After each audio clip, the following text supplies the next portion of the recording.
할렐루야. 서로 인사하겠습니다. 하나님 당신을 축복하십니다. 하나님이 축복하십니다. 하나님이 축복하십니다. 하나님이 축복하십니다. 하나님 축복하십니다. 오늘도 참 좋은 날인 줄로 믿습니다. 맥주간들을 맞이해서 사랑하는 성도 여러분의 삶 가운데도 하나님의 은혜에 대한 깊은 경험과 함께 넘치는 감사로 하나님께 영광 돌리고 또 성도 여러분의 삶 가운데도 더 풍성한 하나님의 복으로 가득 찬 그러한 삶이 되시기를 예수님의 이름으로 축복을 드립니다. 장마철이라고 하는데 날마다 날씨만 흐리고 비는 내리지 않습니다. 그래서 습도가 높아서 정말 한여름의 무더위를 느끼게 하는 그러한 날씨가 계속되고 있는데 이럴 때 건강 잘 지키셔서 건강한 생활을 하실 수 있기를 예수님의 이름으로 축복을 드립니다. 우리 주변에 대표적인 애완동물 가운데 이 강아지와 고양이가 있습니다. 근데 강아지와 고양이는 기억장치가 이상하게 되어 있어서 아주 특별한 차이점이 있다고 합니다. 강아지는 주인이 10가지를 잘못해주다가도 한 가지만 잘해주면 그 한 가지 때문에 주인을 반기고 또 주인을 졸졸 따라다니면서 따르고 그리고 또 꼬리를 들면서 주인을 반기는 것이 바로 강아지의 습성이라고 합니다. 반면에 고양이는 10번을 잘해주다가도 한 번만 잘못해주면 지금까지 잘해준 것은 모두 다 잊어버리고 그 한 가지 때문에 자기한테 잘해주지 못한 한 가지 때문에 토라져서 주인을 잘 따르지 않고 화를 내고 그러는 것이 고양이의 습성이라고 합니다. 근데 성도들 가운데도 이렇게 고양이형 성도가 있는가 하면 또 강아지형 신앙 자세를 가지고 살아가는 그러한 성도들도 있다고 합니다. 고양이형 신앙 자세를 가진 사람은 하나님이 10가지 복을 주시다가도 조그만 한 가지 그러한 어려움만 당하면 그것 때문에 지금까지 베풀어 주신 하나님의 은혜에 대한 감사는 사라지고 그 작은 한 가지 고난 때문에 불평하고 원망하고 또 절망하고 좌절하는 그러한 고양이와 같은 그러한 습성을 가지고 있다고 합니다. 반면에 강아지형 신앙 자세를 가진 사람은 10가지 어려움을 겪고 있다가도 한 가지 은혜만 이렇게 겪게 되면 그것 때문에 하나님 앞에 감사하고 기뻐하고 찬송하는 그러한 성도가 있다고 하는 것입니다. 이것이 바로 강아지형 이 신앙 자세를 가진 성도의 모습이라고 합니다. 자, 유대인의 탈무드에는 이런 말이 있다고 합니다. 이 세상에서 제일 지혜로운 사람은 어떤 경우에도 경우를 당해도 배움의 자세를 갖는 사람이 가장 지혜로운 사람이다. 이렇게 이야기하고 있고 또 이 세상에서 제일 강한 사람은 자신과의 싸움에서 승리하는 사람이 가장 강한 사람이다. 이렇게 표현을 했다고 합니다. 그리고 마지막 세 번째로는 이 세상에서 제일 행복한 사람이 누구인가 라고 하면 지금 내가 가지고 있는 이 모습 이대로를 감사하면서 사는 사람이 이 세상에서 제일 행복한 사람이다. 이렇게 표현을 했다고 합니다. 행복은 소유에 정비례하는 것이 아니라 감사와 정비례한다는 것입니다. 행복은 감사하는 사람에게 흘러들어가는 것이라고 합니다. 결국 물질도 감사하는 사람에게 더욱더 풍성하게 흘러들어가고 건강이나 명예나 은혜나 행복도 감사하는 사람에게 더 많이 들어간다고 하는 것입니다. 우리가 2025년 상반기를 보내고 하반기를 시작하는 첫 주일에 맥주 감사절로 지킨다고 하는 것은 매우 중요하고도 감사한 일이 아닐 수가 없습니다. 그 이유는 1년의 절반을 보내면서 지난 6개월 동안 시간들을 돌아보면서 하나님의 은혜에 대한 감사의 마음 그리고 내가 잘못한 것들에 대한 반성과 점검의 시간을 하고 후반기를 또 새로운 마음으로 시작할 수 있다는 것입니다. 그래서 마음의 결단도 새롭게 하고 우리의 마음속에 하나님에 대한 감사의 마음을 담아서 또 믿음의 기대를 가지고 후반기를 출발할 수 있다는 점에서 매우 큰 은혜가 아닐 수가 없다는 것입니다. 사랑하는 성도 여러분들도 2025년의 절반의 시간들을 돌아보고 중간 점검들을 잘 하시고 또 하나님을 향한 절대 믿음을 가지고 기대하면서 후반기를 시작할 수 있는 저와 여러분들이 되실 수 있기를 예수님의 이름으로 축복을 드립니다. 오늘은 하나님께서 이스라엘 백성들에게 명하신 절기 중 맥추절에 관한 규례를 오늘 본문 말씀을 통해서 우리가 함께 은혜로 나누려고 합니다. 여러분도 잘 아시는 것처럼 유대인에게는 대표적인 3대 절기가 있습니다. 특정 이 절기들을 보니까 대부분이 농경과 관련된 그러한 절기들이 있고 근데 또 한 가지 특정한 것이 뭐냐면, 특별한 것은 이 특정한 사건과 연결되어져 있다는 겁니다. 다시 말하면은 농경과 관련된 그러한 절기이면서 아울러서 또 어떤 특별한 사건과 연관이 되어서 지키는 절기들이라고 하는 특징이 있다는 것입니다. 제일 먼저 나오는 유월절이라고 하는 절기가 있습니다. 이 유월절기는 우리나라의 광복절과 같은 절기고, 이스라엘에서 사용하는 이 달력으로 본다고 한다면 민간력이라고 하는 게 있습니다. 일반적으로 사용하는 민간력이라고 하는 것은 7월 14일에 해당되는 날이고, 그 다음에 종교력으로 하면은 1월 14일에 해당되는 날이 바로 유월절입니다. 그래서 유월절은 바로 애굽에서 이 430년간의 종살이를 마치고 출애굽한 날을 기념하는 그러한 절기가 바로 유월절 절기인 것입니다. 이 유월절이 지나고 나서 첫 번째 안식일 다음 날을 초실절이라고 하는 절기로 지킵니다.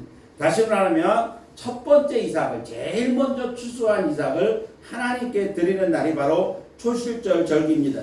이스라엘의 기후 특성상 우리나라 농경 절기와는 많이 다른 그러한 모습들이 있습니다. 그래서 7월 14일이 유월절이라고 한다면 보통 초실절은 7월 15일이나 16일 정도에 해당되는 그러한 날짜입니다.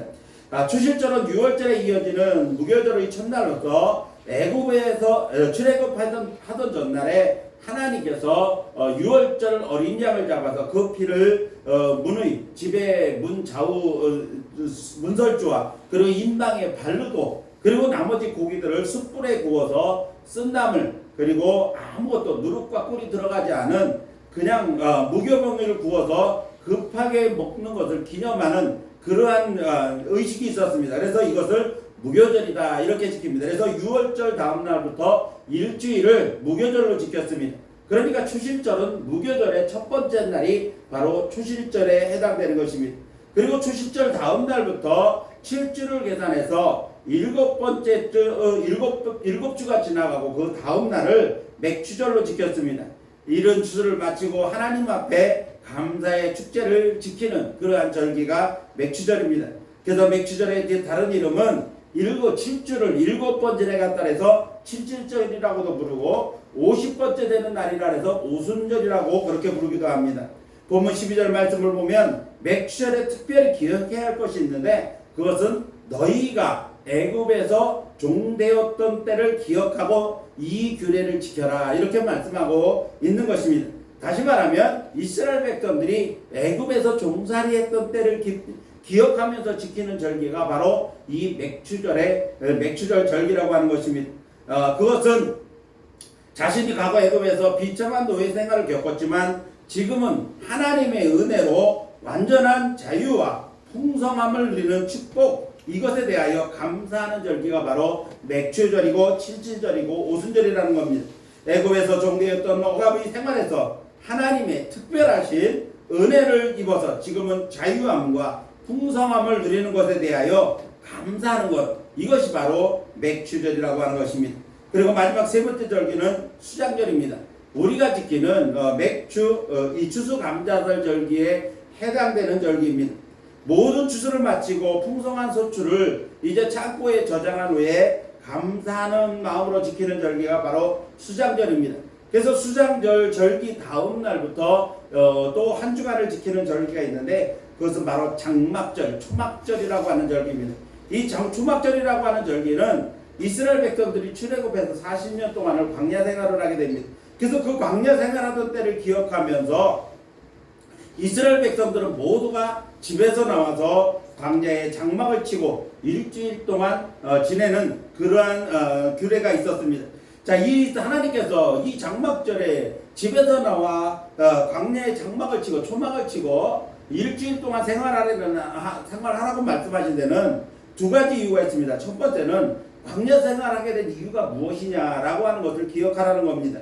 그것은 이스라엘 백성들의 조상들이 하나님의 말씀을 불신하고 그리고 하나님의 말씀에 불순종함으로써 그 징계를 받아서 그들이 40년간 광야 생활을 하게 되었다는 것, 이것을 잊지 말라는 겁니다. 그래서 반성하면서 우리는 그와 같은 잘못을 저지르지 말아야 되겠다라고 다짐하는 것이 바로 장막절의 의미인 것입니다.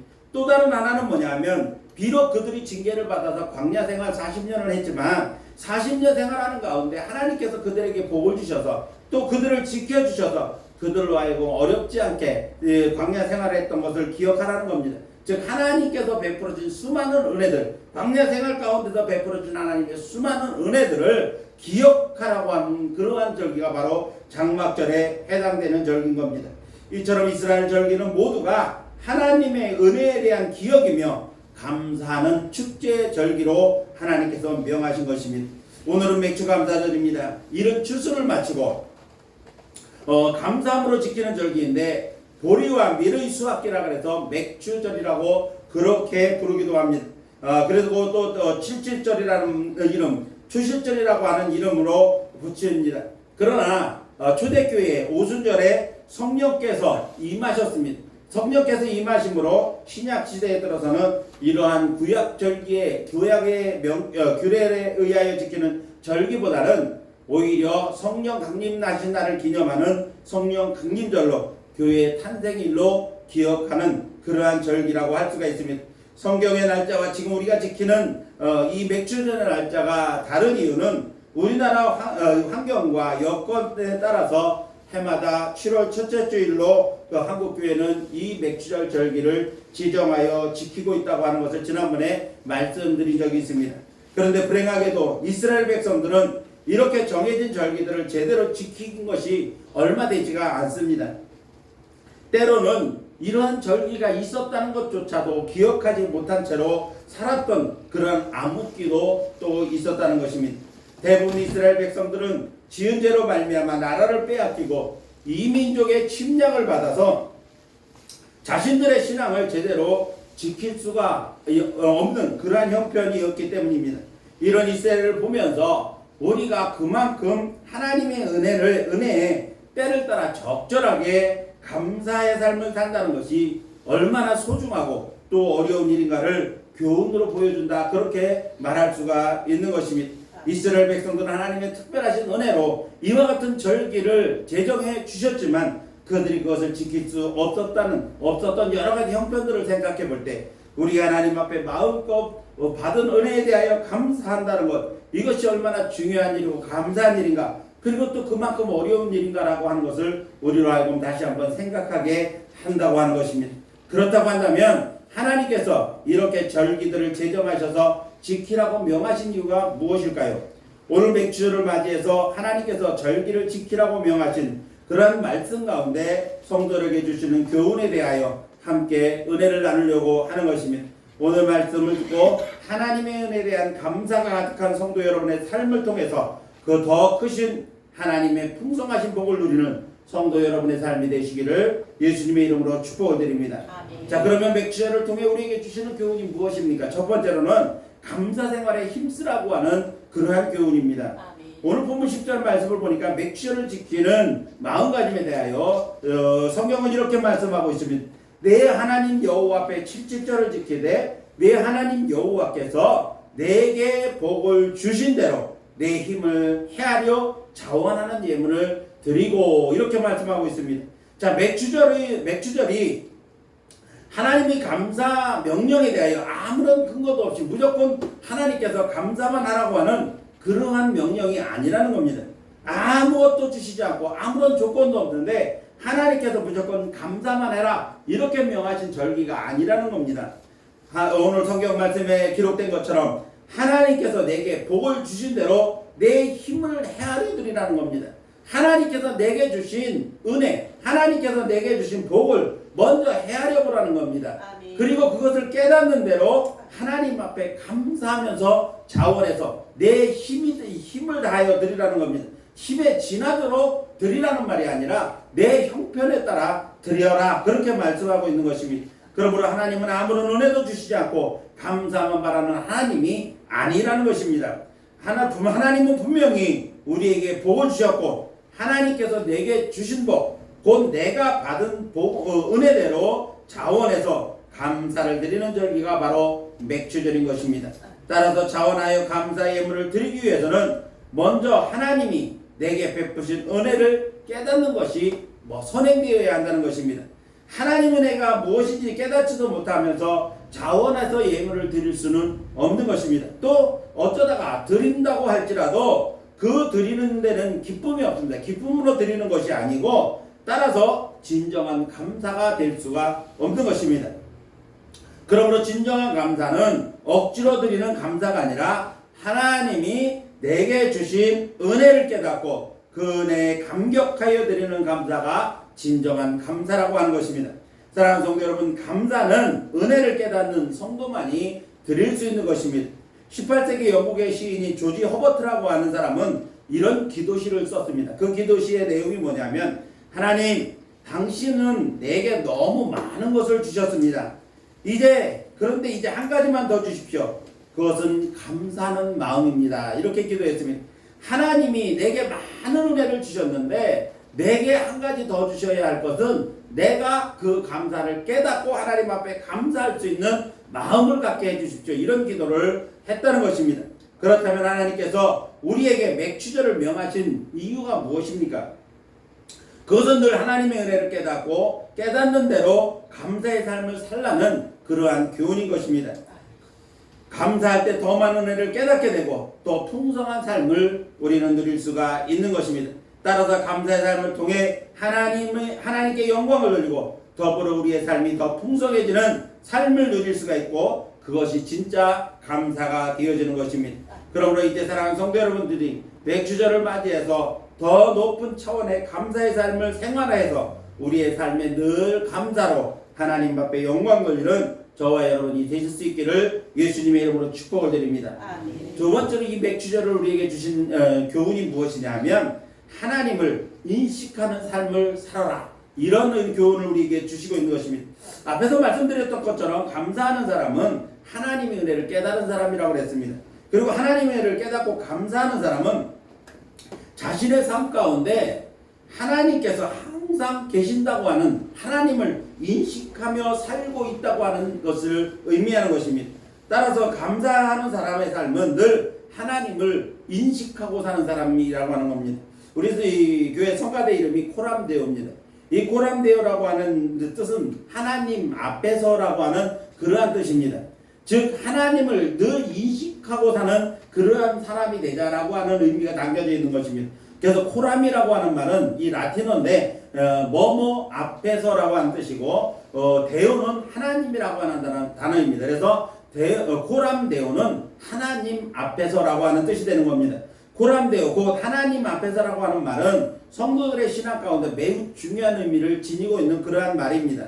이 말은 모든 삶을 하나님의 임재 가운데 혹은 하나님의 권위 아래 살아가고 있다라고 하는 것을 우리가 인정하는 겁니다. 그래서 우리가 살아가는 모든 순간, 직장생활이나 가정생활이나 일상의 모든 순간에 하나님을 의식하고 살아간다고 하는 그러한 의미의 말씀이 바로 코람데오인 것입니다. 이처럼 우리의 일상 가운데 하나님을 인식하는 삶을 산다면, 다시 말씀드리면 우리를 불꽃 같은 눈동자로 보고 계시는 하나님 앞에 살고 있다고 하는 사실을 우리가 인식한다면 그 사람의 삶은 경건한 삶을 살지 않을 수가 없다는 것입니다. 불꽃 같은 눈동자로 우리를 보고 계신다고 하는 하나님은 우리를 감시하는 하나님이 아닙니다. 우리를 감시하는 하나님이 아니라 우리를 늘 보살피고 우리를 지키시는 눈동자가 바로 불꽃 같은 하나님의 눈동자인 것입니다. 따라서 맥주절에 우리가 생각하는 또 하나의 교훈은 우리가 늘 하나님을 인식하는 삶을 통해서 거룩하게 구별된 성도의 삶을 경건하게 살아갈 수 있게 된다는 것입니다. 이제 사랑하는 성도 여러분들이 맥주절을 맞이하면서 우리의 삶이 늘 하나님을 인식하는 삶을 통해서 우리의 말과 행동이 경건한 삶을 살고 그리고 구별된 성도의 삶을 살아가는 저와 여러분들이 되실 수 있기를 예수님의 이름으로 축복을 드립니다. 아멘. 세 번째로 이 맥주절이 우리에게 주는 교훈은 뭐냐면 형제 사랑에 힘쓰라고 하는 그러한 교훈을 주고 있습니다. 본문 11절 말씀을 보면 11절 말씀의 전반부를 보니까 너와 내 자비와 자녀와 노비와 성중에 있는 레위인 및 너희 중에 있는 객과 고아와 가부와 함께 내 하나님 여호와 앞에서 즐거워해라. 이것이 유월절을 지키는 방법이라고 말씀하고 있는 것입니다. 이스라엘 백성들이 절기 때마다 잊지 말아야 할 것이 있었습니다. 그것이 뭐냐면 바로 주변에 있는 어려운 이웃들에 대한 관심과 사랑이었다고 하는 것입니다. 성경은 그 대상을 아주 구체적으로 기록하고 있는 것을 보게 됩니다. 설기를 맞은 자신은 물론이고 자신과 그 가족들은 물론이고 노비와 그리고 성중에 거하는 레위인 그리고 손님들, 레위인들은 그 당시에 하나님의 성전을 맡아서 수고하는 제사장을 비롯해서 모든 하나님 일에 종사하는 사람들을 의미합니다. 레위인과 또 손님들 그리고 소외 계층의 대표적인 고아와 가부와 함께 즐겁게 명절을 지킬 것을 명령하고 있습니다. 오늘날로 말하면 소외 계층 즉 사회적 약자를 돌보라고 하는 하나님의 명령인 것입니다. 요즘은 절기에 대한 개념이나 인식이 예전과는 많이 다른 것이 분명합니다. 교회 절기뿐만 아니라 우리나라 명절도 예전만 같지 못하다는 것이 모든 사람들의 공통적인 생각입니다. 예전에는 교회 절기가 되면 정말 잔칫집을 방불케 할 만큼 아주 큰 행사가 있었습니다. 그래서 특별 행사를 해서 성도들이 교제를 나누고 또 음식을 해서 또 함께 먹고 또 이웃들과 나누는 그러한 정말 풍성한 잔치처럼 절기를 지켰습니다. 교회 주변에 어려운 이웃들이나 어르신들을 초청해서 음식을 대접하기도 했고 교회 내에서도 여러 가지 프로그램들을 기획하고 진행하면서 그야말로 잔치집 같은 그러한 절기들을 보냈습니다. 그러나 요즘은 그저 간단하게 광고하고 성도들도 특별한 어떤 감흥 없이 절기 헌금하는 것으로 절기를 보내는 경우들이 대부분입니다. 사랑하는 성도 여러분, 절기를 통해 하나님이 우리에게 주시는 교훈은 무엇입니까? 어려운 이웃들에 대한 관심과 사랑의 나눔을 가지라고 하는 분명한 교훈이 있습니다. 우리가 기울여야 할 관심과 나누어야 할 대상이 무엇입니까? 지금 전 세계적으로 전쟁의 소용돌이 속에서 수많은 사람들, 수많은 백성들이 고통을 당하고 있습니다. 정치인들의 그릇된 판단과 그리고 오만으로 인해 시작된 그 전쟁들이 많은 일반 백성들에게는 아주 생사를 갈릴 길에 있는 그러한 고통을 주고 있는 것입니다. 우리는 그들을 기억하고 그들을 위해 기도하는 그러한 절기가 되어야 합니다.